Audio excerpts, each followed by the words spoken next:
ஈரோட்டில் முதல் முறையாக ஒருங்கிணைந்த மேம்படுத்தப்பட்ட புற்றுநோய் மையம் பெட் சிடி கொண்டு புற்றுநோய் கண்டறியப்பட்டு 6D true beam linear accelerator மற்றும் MR கைடட் பிராக்கதெரபி மூலம் கேன்சர் செல்கள் துல்லியமாக அழிக்கப்படுகிறது. Sudha cancer centre, Erode.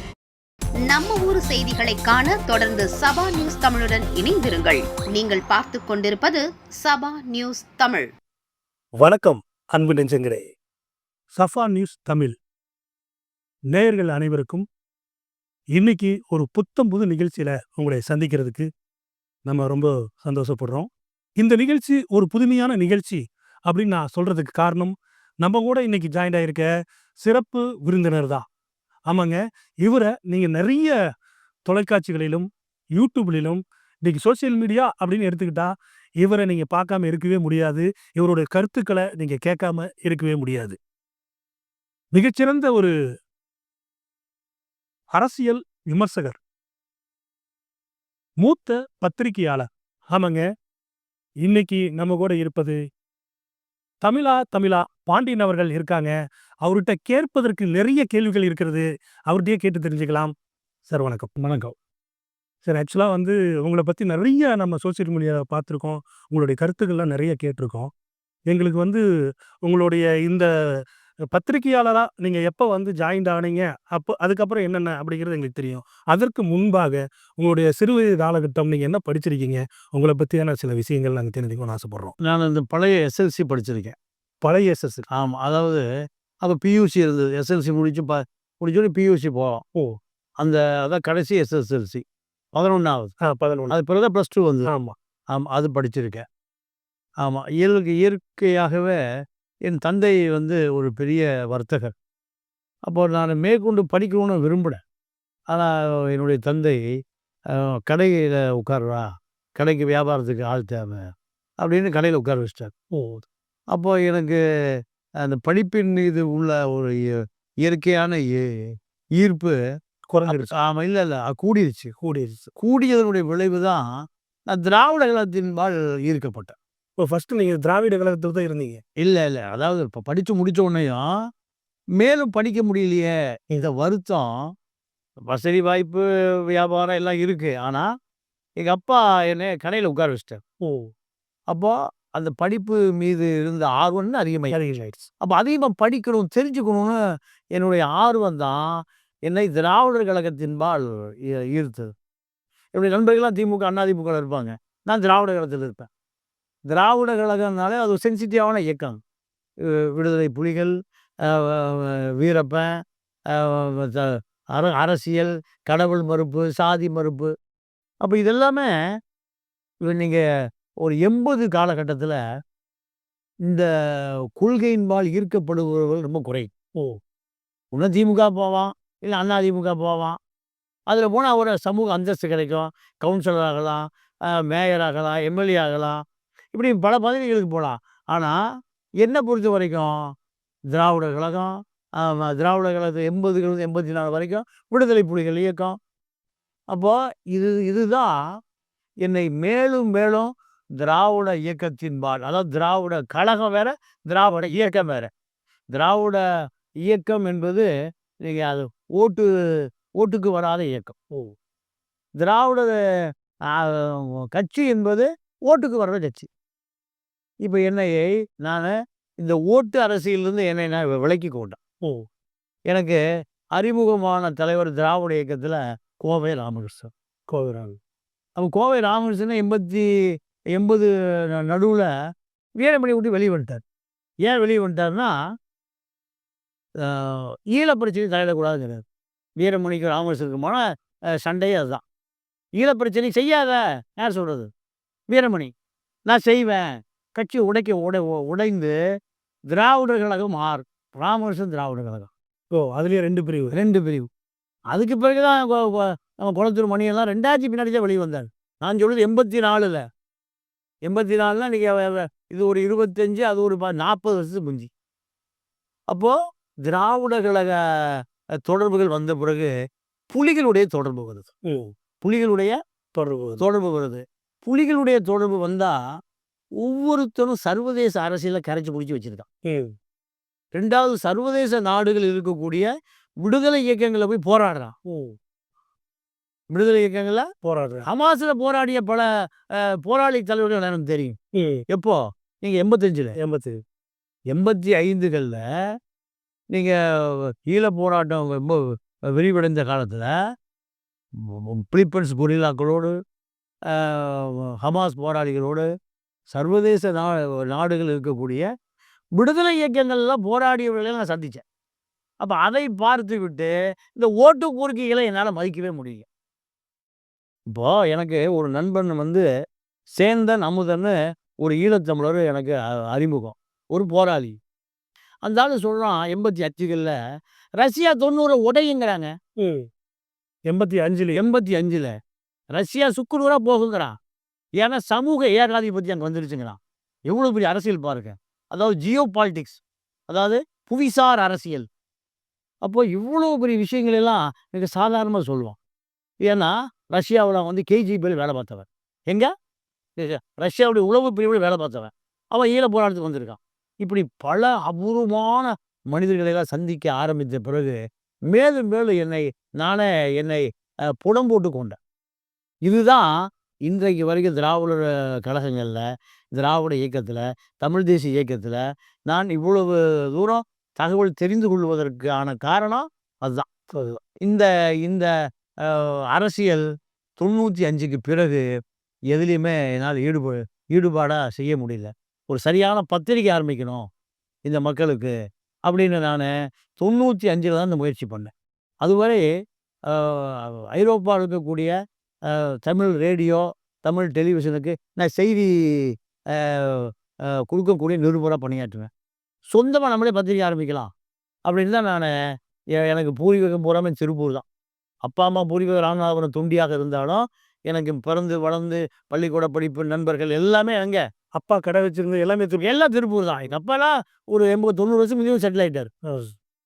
அப்போ என்னை அடையாளப்படுத்திய மண் திருப்பூர் தான். அப்போது பத்திரிகை ஆரம்பிக்கணும்னு நான் 95ல் தான் சென்னை போனேன். சென்னை போன பிறகு மேலும் என்னுடைய நட்பு விரிவடைந்தது. நிறைய தெரிந்து கொள்ள முடிந்தது. நிறைய அரசியல் தலைவர்களோட பார்க்க முடிஞ்சது. ஈழ போராட்ட தலைவர்களை பார்க்க முடிஞ்சது. கம்யூனிஸ்ட் தலைவர்களை பார்க்க முடிஞ்சது. அப்போ மேலும் மேலும் எனக்கு இந்த பத்திரிகை துறை மேலும் என்னை புடம் போட்டது. அதுதான் எனக்கு இன்றை வரை நான் நிலையாக நிற்பதற்கு எந்த கட்சியினால் என்னால் அவர்களோடு ஈடுபட முடியலையா? செயற்கையாக இருக்கான். ஆனால் ஈழ போராட்டமும் திராவிட கழகமும் இயற்கையாக இருக்கும். இதுதான் என்னுடைய சுருக்கமான அடையாளம். இப்போ இருக்கக்கூடிய சீமான் அவர்களும் நான் அந்த இயக்கத்தில் தான் இருந்தேன்னு சொன்னார். அப்போ நீங்களும் அதே காலகட்டத்தில் தான் அதில் பயணிச்சிருப்பீங்க. அவர் நான் இலங்கை போனேன், பிரபாகரன் அவர்களோட மீட் பண்ணேன், உணவு அருந்தினேன், அந்த மாதிரி நிறைய விஷயங்கள் சொல்கிறாரு. அதெல்லாம் உங்கள் பார்வையில் எப்படி பார்க்குறீங்க? அதாவது சீமான் திராவிட கழகமே அல்ல, தமிழ் தேசியமே இல்லை. அவர் ஒரு சினிமா உதவி இயக்குனர். சரியா? அப்போது சினிமா உதவி இயக்குனரை ஈழ போராட்ட ஆதரவு களத்துக்கு மேடை அமைத்து கொடுத்தது எப்போன்னு கேட்டிங்கன்னா, ஈழ போராட்டம் முடிவுக்கு வந்த காலத்து. இவர் 84ல் யாழை இல்லை, 90கள் இல்லை, 95ல் இல்லை, 2000ல் இல்லை, 2005ல் இல்லை, 2009 தான் வராரு. நான் எத்தனை வருஷத்துலேருந்து இருக்கேன்? 85லேருந்து நான் 80களிலிருந்து இருக்கேன். 80களில் இருந்த ஈழ போராட்ட தலைவர்களை இப்போ வரை தொடர்புல இருக்கேன். ஃபோன் போட்டால் பேசுவாங்க. ஹமாஸில் போராடியவர்கள், எங்கே பாலஸ்தீன மக்களுக்காக இஸ்ரேலை எதிர்த்து போராடியவர்கள் இப்போ வரை தொடர்புல இருக்காங்க. என்னால் வாடியை சொல்ல முடியும், சீமா சொல்ல முடியுமா? தமிழ் தேசிய அரசியல் செய்வதற்கு திராவிட இயக்கங்களால் பயன்படுத்தப்படுகிற மணல் திருடர்கள், மணல் மாஃபியாக்கள், மது மாஃபியாக்கள், கனிம வள கொள்ளையர்கள் அத்தனை வேண்டி காசு வாங்கி நடத்துவதுதான் தமிழ் தேசிய அரசியலா? நீ என்னைக்காவது மணல் திருடர்கள் எடுத்து ஆர்ப்பாட்டம் பண்ணியிருக்கியா? உன்னோட ஒரு 38% ஓட்டு இருக்குல்ல, எங்கேயா போய் லாரி மறிச்சிருக்கியா? கனிம வள கொள்ளையில் போய் நீங்கள் தடுத்து நிறுத்தியிருக்கியா? இல்லை மது மாஃபியாவை எடுத்து நிறுத்தியிருக்கிறியா? காலை எழுந்திரிச்சா ராத்திரிக்குள்ளே 1 கோடி பாட்டில் விற்கிது. 1 கோடி பேர் நேராக நீ இதுக்கு எதாவது பண்ணியிருக்கியா? இல்லை காவிரி படுகையில் மணல்லாம் பூரா எடுத்துகிட்டு களிமண் தான் இருக்குது, அவனை எதுக்கு ஏதாவது போராடி இருக்கியா? எல்லாத்தையும் கட்டிங் வாங்குறேன், எல்லாத்தையும் காசு வாங்குறேன். இதை அம்பலப்படுத்துவதற்கு தமிழ்நாட்டில் ஒரு பய கிடையாது. அதுதான் பெரிய வேதனை. அதுக்காக தான் நான் ஈரோட வந்தேன். ஈரோடு இடைத்தேர்தல், ஈரோடு கிழக்கு தொகுதிக்கு வந்திருக்கு. நம்ம உங்களை அரசியல் விமர்சகராக பார்த்தோம். மூத்த பத்திரிகையாளராக பார்த்தோம். நிறைய விஷயங்கள்ல வந்து நிறைய கருத்துக்களை பகிர்ந்து கொண்டவங்களா பார்த்தோம். முதல் முறையா ஒரு சுயேட்சை வேட்பாளரா நீங்க வந்து ஈரோடு கிழக்கு தொகுதியில வந்து களம் காண்றீங்க. இது இந்த ஆர்வம் எதனால வந்தது? எதற்காக நீங்க போட்டி போட தயாரா? நல்ல நல்ல கேள்வி. எதுக்குன்னா, திங்கட்கிழமை 14 அன்று சீமானே ஈரோட்டில் நிற்பதாகவும், எதிர்த்து எந்த கட்சியும் நிக்கல. பிஜேபி தான் எல்லாத்தையும் மிரட்டி தடுத்துருச்சு. திமுகவும், சீமானும் தான் நிக்கிறாங்க. பெரியார் பிம்பத்தை உடைப்பது தான் இந்த சைமனுடைய வேலை. நீங்க அவர் வாங்கின 10,841 ஓட்டுக்கு மேல 1 ஓட்டு வாங்கினால் கூட, சீமான் பெரியார் பிம்பத்தை உடைத்ததற்காக அங்கீகரிக்கப்பட்டார். சீமானா பெரியார் தோற்கடிக்கப்பட்டார். பெரியாருடைய கொள்கை குழி தோண்டி புதைக்கப்பட்டது ஈரோட்டு மண்ணிலே சீமானால். இப்படி அறைகோல் விடக்கூடிய சீமா, இந்த இவனை எதிர்க்கக்கூடிய தெம்பு திராணி யாருக்கும் இல்லை. இல்ல இப்போ நீங்க சொல்றது உண்மை. அங்கீகரிக்கப்பட்ட 2 கட்சிகள் தான் வேட்பாளர்கள் வந்து யாருன்னு கேட்டீங்கன்னா, திமுகவும் நாம் தமிழர் தான். மீதி இருக்கிற 44 வேட்பாளர்களுமே சுயேட்சை வேட்பாளர்கள் தான். நீங்க சொல்றது தானே இப்போ நிதர்சனமான உண்மை. இல்லை உண்மை. அதை விட நீ சீமான் வீடு முற்றுகை ஒரு 200, 300 பேர் தான் போகும். எவ்வளோ பேர் போயிருக்கணும்? 50,000 பேர் போயிருக்கும். திமுக ஆளே அனுப்பல. திமுக ஏன் ஆள் அனுப்பல? பெரியார் திமுக சொந்தம் இல்லையா? பெரியார் பேரை பற்றி சொல்லித்தாயா பஸ் ஸ்டாண்டில் படுத்துக்கிறவங்க கூட 1000 கோடி 2000 கோடி வச்சிருக்கான். ஜெகத் ரட்சகர் யாரு? 1,00,000 கோடி வச்சிருக்கான். இப்படி ஆற்காடு வீராசாமி மக கலாநிதி வீராசாமிக்கு ஏது இத்தனை கோடி போனா? அவங்க அப்பா இபிஎல் டைபிஸ்ட்டு யாரு? வீராசாமி. இதெல்லாம் யாரால் கிடைச்சது? ஈரோட்டு கிழவனால் கிடைச்சது. ஆனால் எத்தனை பேர் சீக்கால 300 போய் சேர்ந்துருக்கான். அது வாடகை முடிச்சு போயிருக்கானுன்னு ஒரு சேனலுக்காரன் போட கேவலமாக இல்லை? திமுகவில் ஒரு 50,000 பேர் திரண்டிருந்தா சீமா எங்கே என்ன ஆயிருப்பான்? ஈசிஆர்லேருந்து அப்படியே வங்காள விரிகுடா போயிருப்பான். வங்காள விரிகுடா போட்லேயே தப்பிச்சு போயிருப்பான். எங்காவது அந்தமானுக்கு போய் செட்டில் ஆயிருப்பான். ஆனால் பகத்சிங்கை பேசிவிட்டு எவனாவது பஞ்சாபில் அரசியல் பண்ணிட முடியுமா? பாகிஸ்தான் பார்டரில் கிடப்பான். அவன் முழுசாக கிடக்குப்பான். கல்கட்டாவில் போய் சுபாஷ் சந்திர போஸை நீ விமர்சனம் பண்ணிட்டு கேவலப்படுத்திட்டு நீ கல்கட்டாவில் உயிரோடு அதை நடமாடிட முடியுமா? வங்காள விரிகுடா கடலில் மோதுட்டு இருப்பான். ஆனால் இங்கே திமுக வேடிக்கை பார்க்குறான். ஏன் எவன் பெரியார் நமக்கு என்ன? பெரியாரை பேசினால் நமக்கு ஒன்றும் சம்மந்தமே இல்லை. சீமா நம்ம பக்கம் தான் பேசிக்கிற போகிறோம். புலி வடம் போனாலும் சரி, இடம் போனாலும் சரி, நம்மளை புராண்டாமல் இருந்தாலும் சரி. ஏன் சீமானை விட அத்தனை அழுக்கு திமுக பின்னாடி இருக்கு.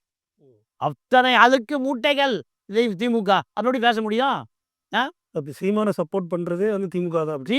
திமுக நடவடிக்கை எடுக்கல. பார்ப்பன பெண் ஜெயலலிதா இருந்தால் டபுள் குண்டாசல் பிடிச்சி போட்டுருக்கும்.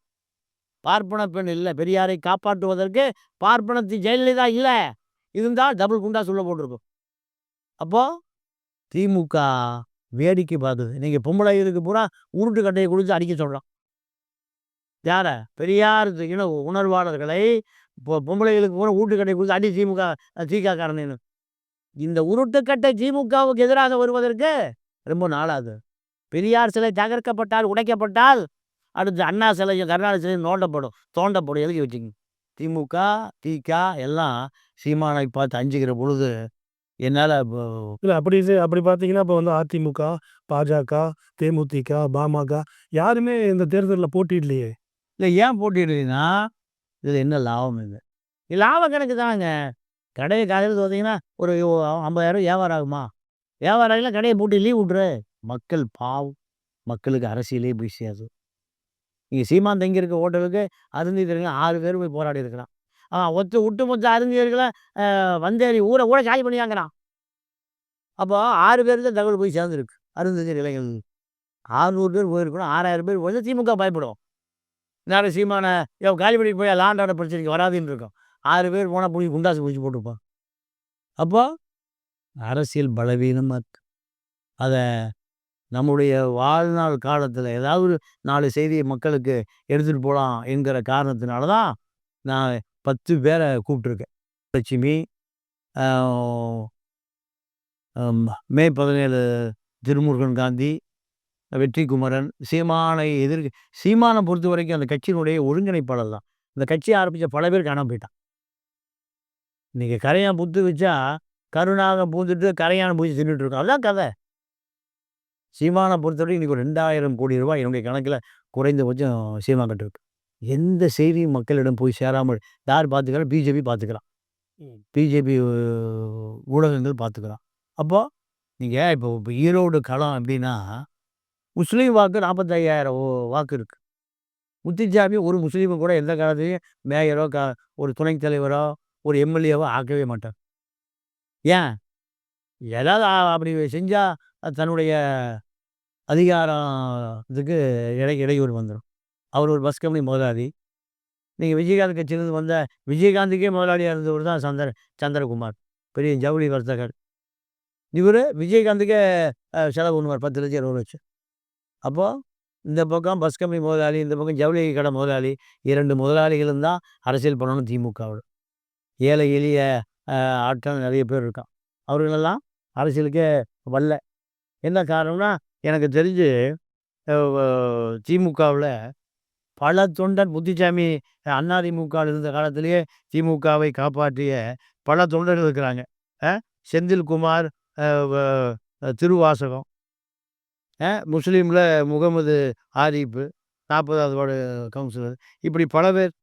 முஸ்லீம் ஓட்டு 45,000 ஓட்டு. இந்த 45,000 ஓட்டில் முஸ்லீம் பிரதிநிதிகள் 4 பேர் கூட கிடையாது. ஆனால் அந்த முஸ்லீம் மக்கள் பூரா முத்துச்சாமிக்கு திமுகவுக்கு ஓட்டு போடுறாங்க. அப்போது அங்கேயும் அரசியலே போய் சேரல. தமிழ்நாடு முழுக்க ஈரோட்டு நிலை தான் தமிழ்நாடு முழுக்க வேறு. அப்போது இந்த அவேர்னஸை சீமா அறுவடை செய்கிறார். திமுக எதிர்ப்பு வாக்கு தான் சீமானுக்கு. இப்போ என்ன நடக்க போகுதுன்னா ஈரோட்டில் பெரியாருடைய பிம்பம் உடைக்கப்பட போகுது. காமராஜரை எங்கே தோத்தாரு? சொந்த தொகுதி விருதுகளை தோத்தார். இதே போல் பெரியாருடைய கொள்கை, பெரியாருடைய சித்தாந்தம், பெரியாருடைய தத்துவம் எங்கே உடைக்கப்பட போகுது? பெரியார் பள்ளியே உடைக்கப்பட போகுது. எப்படி உடைக்கப்பட போகுதுன்னா சீமா அதிமுகவுடைய 40,000 ஓட்டில் 10,000 20,000 ஓட்டு வாங்க போகிறார். வாங்கினா பெரியார் கதை காலி. பெரியாருடைய பிம்பம் உடைக்கப்படும். பெரியார் எழுத்தா எனக்கு மக்கள் பெரியார் ஊரே ஓட்டு போட்டான். இது நடக்க போகுது. இதை தடுத்து நிறுத்துவது தான் என்னுடைய நோக்கம். அதற்காக தான் நான் வேட்பாளராக களம் இறங்கியிருக்கேன். சீமானுக்கு ஒரு அங்கீகாரம் கிடைத்து விடக்கூடாது. அதிமுக எம்ஜிஆர் பக்தர்கள் தான் சீமானுக்கு ஓட்டு போட போகிறாங்க. ஏன்? திமுக இருக்கிற நல்ல ஆளாக இருக்காயா இருந்தாலும் திமுக காசு வாங்குறான். நீங்கள் 5 வருஷம் திமுக வந்ததுங்க. எந்த மணல் கடத்துக்கு எதிராக சீமா போராடி இருக்காரு? எந்த மது மாஃபியாவுக்கு எதிராக போராடி இருக்காரு? எந்த கனிம வள கொள்ளைக்கு எதிராக போராடி இருக்காரு? எதுவுமே இல்லையே. ஏன் நடந்திருக்கா? சீமாங்கிட்ட 8% ஓட்டு இருக்கா இல்லையா? திமுக காசு வாங்குறக்கா இந்த 8% ஓட்டு? போன ஆட்சியில் அதிமுக காசு வாங்கினா இப்போ திமுக காசு வாங்கியிருக்க. நீ திமுகவை எதிர்த்து என்ன போராட்டம் நடத்துன சொல்லு. ஒரு தமிழ் தேசிய போராட்டம் சொல்லு. பட்டியலை போடு. கட்டிங் வாங்குறதா தமிழ் தேசியமா? இதை சொல்வதற்காகத்தான் இங்கே தமிழ் தேசிய உணர்வாளர்கள் 10 பேர் இப்போ என்னுடைய இடைத்தேர்தலில் பிரச்சார மேடை அமைத்து கொடுக்க போகிறேன். கண்டிப்பாக சீமா நோட்டாவுக்கு கீழே அவருடைய ஓட்டை கொண்டு போக வேண்டும் என்பதுதான் என்னை போன்ற பெரியார் தோன்றர்களுக்கான பணியாக நான் கருதுகிறேன். உங்களோட பிரச்சாரம் மேடை எப்போ இருந்து ஆரம்பிக்கும்? அந்த வார திங்கட்கிழமையிலேருந்து அடுத்த திங்கட்கிழமை ஒரு வார காலம் பல தமிழ் தேசிய தலைவர்கள் சீமானை அம்பலப்படுத்தக்கூடிய பல பேர் களத்துக்கு வர இருக்கிறார்கள். கண்டிப்பாக இந்த மண்ணில் சீமான் முறியடிக்கப்பட போகிறார். அது உறுதி, அது இறுதி. இந்த இடைத்தேர்தலில் வெற்றி யாருக்கு இருக்கும்னு நினைக்கிறீங்க? திமுக ஜெயிக்கும். இதில் என்ன பெரிய ஒளிவுமறைவெல்லாம் கிடையாது. திமுக அதே 1,10,000 ஓட்டு ஜெயிக்கும். இந்த 44,000 ஓட்டு அதிமுக வந்துங்க. 44,000 ஓட்டு சீமானுக்கு போய்விடக்கூடாது. சீமான் திமுக இருக்கிறாயா? அதிமுக எம்ஜிஆர் பக்தர்கள் பூரா அப்படி நினைக்கிறாங்க. அது தவறு. சீமான் ஒரு சமூக விரோதி. சீமா காசுக்காக தன்னுடைய வாக்கு வங்கியை விற்கக்கூடியவர்னு கல்யாண சுந்தரம் ராஜீவ்காந்தி ஏன் வெளியே இருந்தாங்க? 30 சீட்டு 300 கோடி ரூபா பணம் தர்றதுக்கு பேரம் பேசுகிற நம்பர் தான் சீமா. 2026 தேர்தல் களம் எத்தனை முனை போட்டியாக மாறும் நினைக்கிறீங்க? இன்றைக்கி திமுக அதிமுக 2 களம் தான். சீமா பலவீனமான களமாக இருக்கும். விஜய் அதிமுக சேர்ந்து போகும். விஜய் அதிமுக சேர்ந்து போகும். ஆனால் இப்போ அவர் சொல்கிறதெல்லாம் பார்த்தா வந்து தனித்து தான் போட்டி அப்படிங்கிற மாதிரி தான் அவரோட. இல்லை, விஜயகாந்த் தனித்து தானே சொன்னார். ஆண்டவரோட கூட்டணி, மக்களோட கூட்டணினார். கடைசியாக ஜெயலலிதாவோட கூட்டணி வச்சுக்கிட்டார். அதோட அவர் காணாமல் போயிட்டார். அதான் விஜயுடைய நிலைமை அப்படி தான். நீங்கள் இப்போ சினிமா ஓட விட மாட்டேங்கிறாங்க யார் ரெடிஜாயின்னு, அதுக்காக அரசியலுக்கு வர்றாரு. அரசியல் என்பது அவருக்கு ஊறுகாயை போல தான். இப்போ அவர் ஊர் வீடு பனையூர். பனையூர்லேருந்து பரந்தூருக்கு வர்றதுக்கு 3 வருஷம் ஆயிருக்கு. 3 வருஷமாக போராடிட்டு இருக்க அந்த மக்கள் எங்களுடைய விளைநிலத்தை 3 விளைநிலத்தை எடுக்காதடா, எடுத்தா எங்களுக்கு இழப்பீடு கொடுன்னு கேட்குறான் நெய்வேலியை போல. அதுக்கு விஜய் எங்கே போய் சேர்றதுக்கு? பனையூருக்கு பங்களாவிலேருந்து பரந்தூர் விமான நிலையத்துக்கு போய் எத்தனை வருஷம் ஆயிருக்கு? 3½ ஆண்டு காலம் ஆயிருக்கு. 930 நாள் ஆச்சு போராட்டம். 38 தலைவர் போயிருக்காங்க. இவர் எப்போ போயிருக்காரு? 3 வருஷத்துக்கு. அப்போது அரசியலே இங்கே இல்லைங்க தமிழ்நாட்டில். விஜய் எடப்பாடி பர்ச்சேஸ் பண்ணிடுவார். விஜய்க்கு அந்த ஜெயலலிதா பர்ச்சேஸ் பண்ணது போல். திமுக தலைமையில் ஒரு அணி, அதிமுக தலைமையில் ஒரு அணி, பிஜேபி தனியாக நிற்கும். அது பெருசாக எடுக்கூடாது. சீமான் தனியாக நிற்பார். அதுதான் 4 அணியில் 2 அணி. இப்போ இங்கே 46 கட்சியில் 44 சுயேட்சை நிற்குது. பேசுவோரில் இல்லை. இதுதான் அரசியல். திமுக அதிமுக ஈஸியாக ஜெயிக்கும். எப்படி ஜெயிக்கும்னா, விஜய் பர்ச்சேஸ் பண்ணப்பட்டுருவார். திருமாவளவன் போயிடுவார். வேல்முருகன் போயிடுவார். சிபிஎம் போயிடும். இப்போது முஸ்லீம்கள் பாதியை பிரித்து ஓட்டு போடுவாங்க. ஈஸியாக எடப்பாடி வந்துடுவார். திமுக போன 21 எவ்வளோ சதவீதம்? 3% ஜெயிச்சது. உதயநிதியுடைய பகன் இன்படியும் 18 வயசு. 35 மினிஸ்டர் அப்படி அட்டென்ஷனில் நிற்கிறான் அந்த இளைஞனை பார்த்து. அவன் நண்பர்களை பூரா கூட்டிகிட்டு வந்து ஜல்லிக்கட்டு பார்க்க வரான். அட்டென்ஷனில் நிற்கிறாங்க 35 மந்திரி. இப்படி இருக்குது அரசியல். இதுதான் திராவிட மாடல் அரசியல். இந்த திராவிட மாடல் அரசியலை மிரட்டி கட்டி வாங்குற அரசியல் தான் சீமா அரசியல். பாருங்கள், ஈரோட்டில் 5 நட்சத்திர ஹோட்டலில் தங்கியிருக்கார். ராயல் ரெசிடென்சியா. அப்போது பெரியார், இதே பெரியார் பெரிய கோடீஸ்வர குடும்பம். ரயிலில் 3ஆம் கிளாஸில் தான் போவார். 3rd கிளாஸ் தான் கடைசி வரை பயணம் பண்ணாருங்க. மக்களோட மக்களாக இருந்தார். இப்போ அந்த பெரியாருடைய பிம்பத்தை நான் எம்ஜிஆர் பக்தர்களை பார்த்து சொல்லுகிறேன், தயவுசெய்து நீங்கள் இந்த சைமனுக்கு வாக்கு போட்டு பெரியாருடைய பிம்பத்தை உடைத்த வரலாற்று பழியை அதிமுக தொண்டர்கள் செய்ய வேண்டாம் என்று நான் கேட்டுக்கொள்கிறேன். என்னுடைய ரொம்ப வேதனையான கோரிக்கை அதுதான். அப்படி சீமா 20,000 ஓட்டு வாங்கினா பெரியாருடைய சிலைகள்லாம் உடைக்கப்படும். பிம்பம் அங்கே உடைக்கப்படும். பீடம் உடைக்கப்படும். சீமான் சொல்வது அத்தனையும் உண்மையாக மாறிப்போம். சீமான் தான் பெரியாரை எதிர்த்த ஒரு தத்துவ பேராசிரியராக பார்க்கப்படுவார். விஜயலட்சுமி தேன்மொழியினுடைய கள்ளக்காதலன் சைம பெரியார் என்ற பிம்பத்தை உடைத்த ஒரு வரலாற்று நாயகனாக பிஜேபி RSS போற்றப்படுவான். இந்த வரலாற்று தவறை எம்ஜிஆர் பக்தர்கள் தயவு செய்து விடாதீர்கள். வேற யாரும் செய்ய மாட்டான்.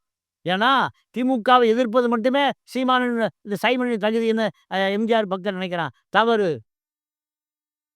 அது தவறு. இந்த திராவிட இயக்கம் என்பது நீங்கள் பார்ப்பனர் அல்லாதார் இயக்கமா? அதிகாரம் எங்கேயோ மேட்டுக்குடியில் பண்ணையார் வீட்லேயும் ஜமீன்தார் வீட்லேயும் இருந்த அந்த அதிகாரத்தை பெரியார் தான் எங்கே கொண்டு வந்தார்? தெருவு கொண்டு வந்து ஏழை எளிய சேரி மக்களுக்கான அதிகாரத்தை பெற்றுக் கொடுத்தவர் தந்தை பெரியார். தயவுசெய்து எம்ஜிஆர் தொண்டர்களை நான் மீண்டும் கேட்குறேன், தயவுசெய்து மக்கள் வந்து மொபைலில் இப்போ வந்து சோசியல் மீடியாவில் உடனுக்குடனே செய்திகள் வந்து பார்த்துட்டு தான் இருக்காங்க. தூங்கி எழுந்திரிச்சா மொபைல் தான் பார்க்குறாங்க. ஸோ அப்படி இருக்கும்போது இதை வந்து நிறைய பேர் வெளிச்சத்துக்கு கொண்டு வரலையோ, அதனால் மக்களுக்கு போய் சேரலையா? அதான் உண்மை. ஏன்னா திமுக வந்து ஒரு 25 மீடியாக்களை கையில் வச்சுருக்கு. அது எப்படி சீமானை சீண்டிடாதீங்க, அது சொல்லுது. சீமானை சீண்டி விடாதீர்கள். அப்போ ஏன் சீமா நம்மளை சீண்டினா 3 மாதம் ஓடு மேட்டுறது. அதிமுக அதை பற்றி பேசுகிறதே இல்லை. RSS அதை பற்றி பேசுகிறதே இல்லை. சீமா ஒரு 25 மீடியா வச்சுட்டு 25 லட்ச ரூபா மாதம் சம்பளம் கொடுக்குறான். அப்போது இதை தாண்டி உண்மையை சொல்வதற்கு இங்கே ஒரு ஊடகம் இல்லை. இப்போ டிவி இருக்குங்க. பச்சைமுத்துக்கு ஒரு டிவி, கருணாநிதிக்கு ஒரு TV, Sun TV, Win TV போனால் ஜெயிலில் கிடக்கான் ஒரு சீட்டிங் கேஸில். இப்படி பல டிவி இருக்குது. எல்லாம் ஒரு அரசியல் கட்சியில் இருக்கான். அப்போது மக்கள் கட்சியில் எந்த செய்தி வரும் சொல்லுங்கள்? இப்போ நீங்கள் வந்து 2026 இந்த மாதிரி களம் அமைஞ்சா அரசியல் நல்லா இருக்கும் அப்படின்னு நீங்கள் உங்களோட பார்வையை சொல்லலாம். அதாவது மக்களுக்கு இப்போ கேரளாவை எடுத்துக்க வேறு எங்கேயும் போக வேண்டாம். கேரளாவுக்கு எல்லா மக்கள்கிட்டையும் ஒரு அரசியல் தெளிவு இருக்கு. பணம் கொடுத்து கேரளா ஓட்டு வாங்கினதா நீங்கள் எங்கேயாவது கற்பனை கூட பண்ணி கேட்டிருக்கீங்களா? இங்கே பணம் இல்லாமல் அரசியலே இல்லை. அதைத்தான் பெரியார் செஞ்சார். இந்த சமூகம் விழிப்புணர்வு அடையணும்னு முடிவு பண்ணார். ஆனால் அது அண்ணாதுரை என்ன பண்ணார்? எம்ஜிஆரை காமிச்சு கரையை முடிச்சிட்டார்.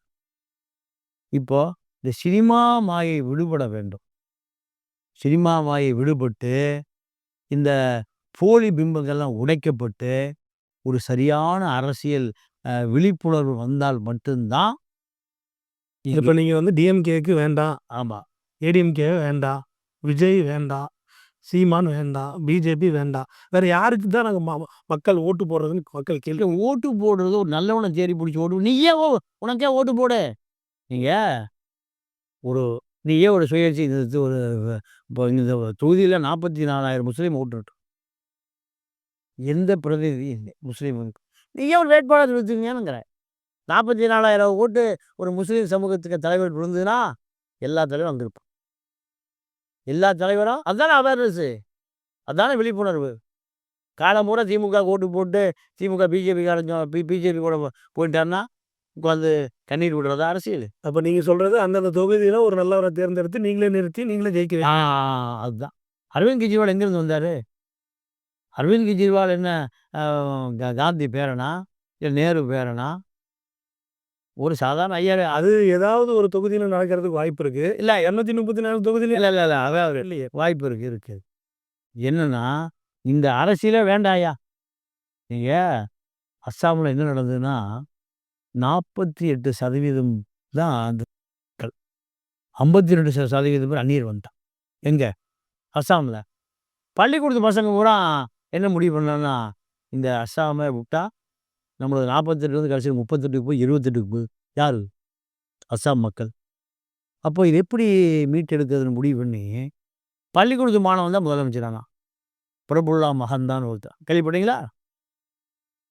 இந்த திராவிட இயக்கத்துக்கு மாற்று வேணும் சார். மருத்துவக் கல்வி ஒதுக்கி கொட்டுறான். இங்கே சிஎம் செக்ரட்டரி ஆகிற அஞ்சு ஜார்ஜ் ஒரு மலையாளி லேடி தான். கொண்டிட்டு போங்கடா, இங்கே முட்டா பயில தான் அவனுக்கு இருக்கானுங்க. நீங்கள் இப்போ எவ்வளோ வேதனையான விஷயத்தை பாருங்கள் சார். இங்கே கொட்ட அந்த மண்ணும் கெட்டு போகும், மக்களுக்கு கேன்சர் வருது சார். இப்போ ஈரோடு ஆற்றுல இந்த காவிரி தனியாக ஓடுது. என்ன ஓடுது? சாக்கடை பூரா ஆற்றுல தான் விடுறான். ஈரோடில் தான் கேன்சர் அதிகமாக ஆகிட்டு இருக்கு. அப்போது கார்பரேஷன் கமிஷனுக்கு என்ன வேலை? கார்பரேஷன் கமிஷனை பிடிச்சி ஜெயிலில் போடு. யாராவது காவிரியில் சாக்கடை விட்டிங்கன்னா 6 மாதம் ஜெயிலில் விடுவானா? எதை பற்றி கவலை இல்லை. பஸ் முதலாளியும் ஜவுளி கடை முதலாளியும் தான் எம்எல்ஏ ஆகணும். அப்போ எங்கே இருக்குது அரசியல்? சாக்கடை தண்ணி கூட காவிரியில் ஓடுது. மக்களுக்கு அவேர்னஸே இல்லை. அரசியல் போய் சேரலை. சேருகிற வேலையை யாரும் செய்யலை. அதுதான் இப்போ அது சீமானை போன்ற கலிசிலைகள்லாம் திமுகவை எதிர்ப்பது மட்டும்தான் கொள்கைன்னு திமுகட்டே காசு வாங்கிக்கிறான். இந்த 10 நாளாக நான் பல பேர்கிட்ட தொடர்பு பேசும்போது சீமானுடைய தம்பி பீட்டர், திமுக, அண்ணா திமுக எல்லாரையும் காசு வாங்குறாங்க மிரட்டி. இல்லைன்னா செய்தி ஆக்கிடுவேன், இல்லைன்னா பேசுவேன். பயந்து கொடுக்குறான். அப்போ எங்கே அரசியல்? அரசியல் மாற்றணும் வந்த தமிழ் தேசிய அரசியல் மாற்றணும் வந்து சீமானையே மாற்ற வேண்டிய தேவை இருக்கு. இதுக்கு முன்னாடி இருந்த ஆட்சி எடப்பாடியாருது. அவரு செஞ்ச அந்த ஆட்சியில் செஞ்ச ஒரே ஒரு நல்ல விஷயம் தான் இது. அதே மாதிரி இந்த 3 ஆண்டுகளாக ஆட்சி வந்து திமுக அது. இதில் நடந்த ஒரே நல்ல விஷயம் ஒன்று இருக்குது அப்படின்னா எதை சொல்லுவீங்க? எதையுமே சொல்ல முடியும். இது முக்கியமான ஒரு கேள்வி. இப்போ சுயேட்சை வேட்பாளர் நீங்கள், உங்களுக்கு எந்த சின்னம் கொடுக்கப்பட்டது? பெட்டி சின்னம் கொடுக்கப்பட்டிருக்கு. பெட்டி. பெட்டினா நீங்கள் சூட்கேஸ் அல்ல, சாதா பெட்டி, மரப்பெட்டி சின்னம் எனக்கு கொடுக்கப்பட்டிருக்கு. அது பெரிய குளறுபடி. அந்த மணிஷன் எலெக்ஷன் மாற்றப்பட்டிருக்கிறார். ஆமாம். இதை விட கூத்து என்னன்னா, கர்நாடகாவில் ஓட்டுரிமை இல்லை ஒருத்தர் வந்து இங்கே நாமினேஷன் தாக்கல் பண்ணிட்டு நான் எம்எல்ஏ வர நிற்கிறார். அதை அக்செப்ட் பண்ணுறாரு. அதெல்லாம் ஒரு மாற்றி இருக்குது. இப்போ காமராஜரை ஒழித்ததை போல பெரியார ஈரோடு மண்ணில் ஒழிக்கப்படுவார், இல்லை மீட்டெடுக்கப்படுவார் அப்படிங்கிறது தேர்தல் முடிவுகள் சொல்லும். சரிங்க சார். இப்போ நீங்கள் வந்து நம்ம ஈரோடு கிழக்கு தொகுதி மக்கள் பார்த்துட்டு இருக்காங்க. அவங்களுக்கு ஒரு நிமிடம் நீங்கள் அவங்களுக்கு என்ன சொல்ல வரீங்க? ஈரோடு கிழக்கு தொகுதி மக்களுக்கு எனது பணிவான வேண்டுகோள். இந்த தேர்தல் என்னை பெரியார் மண்ணுக்கு அழைத்து வந்தது பெரியாருடைய மண், பெரியாரை தோற்கடிக்க ஒரு மிகப்பெரிய வரலாற்று சதி நடக்கிறது. யாரால் நடக்கிறது என்றால் இந்த சீமானால் நடக்கிறது. சீமான் களத்திற்கு வந்த பிறகு திமுக மட்டும்தான் களத்திலே நிற்கிறது. சீமான் உழைக்கிற அருந்ததிய மக்களுக்கு எதிரி, சிறுபான்மை முஸ்லீம் மக்களுக்கு எதிரி, பெரியார் மண்ணுக்கு எதிரி. இப்படி இந்த ஈரோடு கிழக்கு தொகுதியில் இருக்கக்கூடிய அத்தனை சமூக அமைப்புகளுக்கும் சீமான் ஒரு பொது எதிரி. இந்த பொது எதிரியை திமுகவை தவிர வேறு யாரும் எதிர்ப்பதற்கும் தயாராக இல்லை. ஈரோடு கிழக்கு தொகுதி என்பது ஒரு அறிவார்ந்த சமூகத்தைச் சேர்ந்தவர்களுடைய தொகுதி. காளிங்கராயன் வாய்க்கால், இந்த காளிங்கராயன் வாய்க்கால் என்பது ஒரு பெரிய வரலாற்று செய்தியை சொல்லுகிறது. 40 கிலோமீட்டர் குறுக்கு நெடுக்காக வாய்க்கால் வெட்டி 40 கிலோமீட்டர் காவிரியிலிருந்து பகுதி பாசனம் பெற வேண்டும் என்பதற்காக அந்த காளிங்கராயன் மன்னன் வாய்க்காலை வெட்டினான். வெட்டி முடித்த பிறகு யாரோ ஒருவன் இவனுடைய சொந்த பந்தம், நிலம், குடிபடைகளெல்லாம் வாழ்வதற்காக ஒரு வாய்க்காலை வெட்டி கொண்டான் என்று சொன்னதை கேட்டு ரோசப்பட்ட அந்த காளிங்கராயன் இந்த மண்ணிலிருந்து வெளியேறிவிட்டார். பொள்ளாச்சி பக்கம் தன்னுடைய குடிபடைகள், உற்றார் உறவினர், குழந்தை கூட்டி அத்தனை பேரையும் சாய்த்து கொண்டு சென்றதாக வரலாறு சொல்லுகிறது. இப்படி சுயமரியாதைக்கு பங்கம் வருகிற பொழுது அத்தனை பேரும் சுயமரியாதையோடு வாழுகிற கொங்கு மண் இது. கோவை கொங்கு மண் அல்ல, ஈரோடு தான் கொங்கு மண். ஏன்னா கலப்படம் இல்லாத ஒரு சமூக கட்டமைப்பை கொண்ட மண். இந்த மண் பெரியாருடைய பிம்பத்தை, பெரியாருடைய தத்துவங்களை உடைத்து சுக்குநூறு ஆக்குவதுதான் சீமானுடைய வேலை. இது சிறுபான்மை முஸ்லீம் மக்கள், அருந்ததியர் மக்கள், தெலுங்கு பேசுகிற நாயுடு, ரெட்டியார் மக்கள் அத்தனை பேர் வந்தேரிகள். ஏன்? பெரும்பான்மையான சமூகத்துக்கும் சிறுபான்மையான சமூகத்துக்கும் ஒரு மோதலை உருவாக்கினால் இந்த பெரும்பான்மையான சமூகம் தனக்கு வாக்களிக்கும் என்று நம்புகிற ஒரு பாசிச மனப்பான்மை. இலங்கையில் தமிழன் சிறுபான்மை, சிங்களன் பெரும்பான்மை. பெரும்பான்மையான சிங்களனுடைய வாக்கு வேணும் என்பதற்காக சிறுபான்மை தமிழர்களை கொண்டொழித்தால் ராஜபக்சே வெற்றி பெறுவான். அதே ராஜபக்சே தான் இந்த சைமன் என்ற ராஜபக்சே. இவனுடைய சதி வலையில் தயவு செய்து விழுந்து விடாதீர்கள். சீமான் வாங்குகிற வாக்கு ஈரோடு மண் தன்மானத்தை இழக்குகிற வாக்கு. அதனால் தான் நான் சுயமரியாதையோடு சீமானை அம்பலப்படுத்துவதற்காக, இந்த செய்தியை மக்களிடம் கொண்டு போய் சேர்ப்பதற்காக நான் சுயேட்சையாக பெட்டி சின்னத்திலே நான் போட்டியிடுகிறேன். இந்த பெட்டி சின்னத்தில் நீங்கள் வாக்களிப்பதன் மூலம் நான் எம்எல்ஏவாகவோ எம்பியாகவோ நாடாளுமன்றத்துக்கோ சட்டமன்றத்துக்கோ போக முடியாது. ஆனால் ஒரு கயவனை அடையாளம் காட்டுகிற வேலையை என்னால் செய்ய முடியும். இந்த மக்கள் என்னை ஆதரித்தார்கள், நான் சீமானை அம்பலப்படுத்தினேன் என்கின்ற ஒரு செய்தி தான் ஈரோடு சிறுபான்மை முஸ்லீம் மக்களுக்கும், கிறிஸ்துவ மக்களுக்கும், அருந்ததியர் மக்களுக்கும், மொழி சிறுபான்மையினருக்கும் நான் வேண்டி விரும்பி கேட்டுக்கொள்வது. அடுத்து எம்ஜிஆர் பக்தர்கள். திமுகவை நல்லா பேசுறாயா, திமுக நல்லா எதுக்குறாயா, இதுதான் எம்ஜிஆர் பக்தனுடைய அடிப்படை ஆதங்கம். அதை யாருமே செய்கிறது இல்லை. இதை இந்த சைமன் செய்கிறான் என்றதனால் அதிமுகவுடைய 44,000 வாக்கு இந்த சைமனுக்கு போய்விடக்கூடாது, சைக்கோ சைமனுக்கு போய்விடக்கூடாது என்பதும் எம்ஜிஆர் பக்தர்களை நோக்கி கரம் தாழ்த்தி சிரம் தாழ்த்தி நான் உங்களை கேட்டுக்கொள்வதெல்லாம், தயவு செய்து ஒரு தவறான மனிதனை, தவறான முன்னுதாரணத்தை நீங்கள் தயவு செய்து செய்துவிட வேண்டாம் என்று நான் வேண்டி விரும்பி கேட்டுக்கொள்கிறேன். மறந்து விடாதீர்கள். பெட்டி சின்னத்திற்கு வாக்களித்து இந்த சித்தாந்தத்தை, ஈரோடு மண்ணினுடைய தன்மானத்தை காப்பாற்ற வேண்டும் என்று கேட்டுக்கொள்கிறேன். ரொம்ப நன்றிங்க சார். நன்றி. உங்களுடைய எண்ணங்களும் முயற்சிகளும் வெற்றி பெற எங்களது சபா நியூஸ் தமிழ் சார்பாக வாழ்த்துக்கள். நன்றி. மீண்டும் நாம் உங்களை சபா நியூஸ் வாயிலாக தொடர்பு கொள்கிறேன். நன்றி, வணக்கம். இது போன்ற முக்கிய செய்திகளை காண சப்ஸ்கிரைப் பண்ணுங்க, ஃபாலோ பண்ணுங்க, லைக் பண்ணுங்க, கமெண்ட் பண்ணுங்க.